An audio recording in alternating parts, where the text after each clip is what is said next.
त्यानंतर अपेक्षित असं होतं की त्या संदर्भातली जे प्रगती झाली किंवा काय काय पुढे झालं या संदर्भात आम्हाला ते पत्राद्वारे कळवणार होते, पण त्यांनी काहीच आम्हाला सांगितलं नाहीये। या याच्यामध्ये यांनी सांगितलंय की हॉस्टेलचं झालंय त्या संदर्भात काय काय झालंय किंवा दोन ज्या जागा ज्या आपण घेणार होतो, एक महिला मुलींच्या हॉस्टेलसाठी एक मुलांच्या।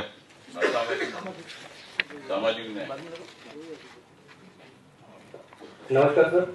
सर, ज्या दोन भाड्याच्या जागा आहेत त्या आपण आपल्या ताब्यात घेतलेल्या आहेत। मागल्या याच्यामध्ये ती प्रोसिजर सुरू होती, आता आपण ती जागा पण आपल्या ताब्यात घेतलाय। आपण कोणत्याही क्षणी ज्यावेळी शासनाचा आदेश नाही, मी जे बोलतो तुम्ही जे सांगून राहिले ते सावित्रीबाई फुले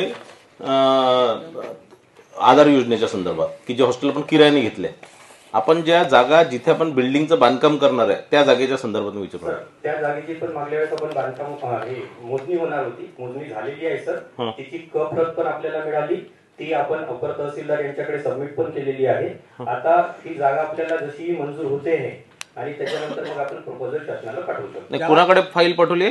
अपर तहसीलदार यांच्याकडे दिले, त्यांच्याकडून एसडीओ कडे वगैरे जाऊन मग ते प्रोसिजर। पण असं माझं असं आहे की आजच्या मीटिंग मध्ये समजा डिप्युटीच्या मीटिंग मध्ये एखाद्या विषयावर चर्चा झाली आणि मग तुम्ही पुढच्या मीटिंग पर्यंत एकच विषय पुढे ढकलता, म्हणजे फाईल फक्त एकच स्टेप पुढे जाते।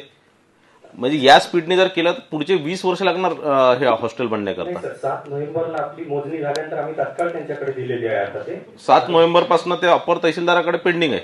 सर, त्यांच्याकडे कलेक्टर साहेब या संदर्भात आपल्याला स्वतः लक्ष देऊन स्वतः या संदर्भात मीटिंग घेऊन जोपर्यंत आपण फॉलोअप नाही करणार आणि जोपर्यंत हा तुमच्या वरूनचा विषय राहणार नाही तोपर्यंत हा कधीच होणार नाही। पुढचे 20 वर्ष लागणार, कारण 6 वर्षापासून 2018चा GR आहे या संदर्भातला।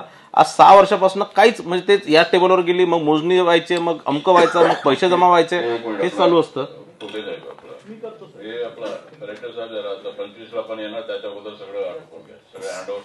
साहेब याच्यावर दुसरा विषय असा आहे की ज्या रेंटल बिल्डिंग घेतल्या आहेत त्या कोणत्या तारखेपासून चालू म्हणजे सावित्रीबाई फुले आधार योजनेच्या अंतर्गत?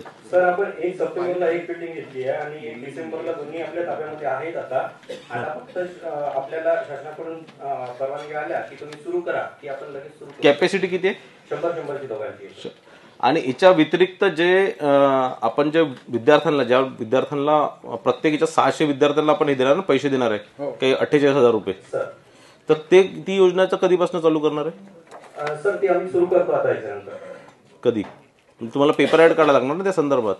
हो सर। तुम्हाला पेपर ऍड काढून लोकांकडून ऍप्लिकेशन मागून घ्यायला लागणार, ते कधीपासून?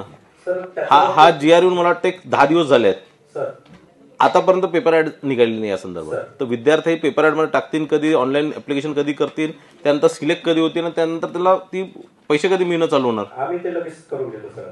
ती या 3 वेगळ्या योजना आहेत, तिन्हीचा फॉलोअप आपल्याला करायचा। कलेक्टर साहेब या संदर्भात आपल्याला स्वतः लक्ष देऊन करायचं।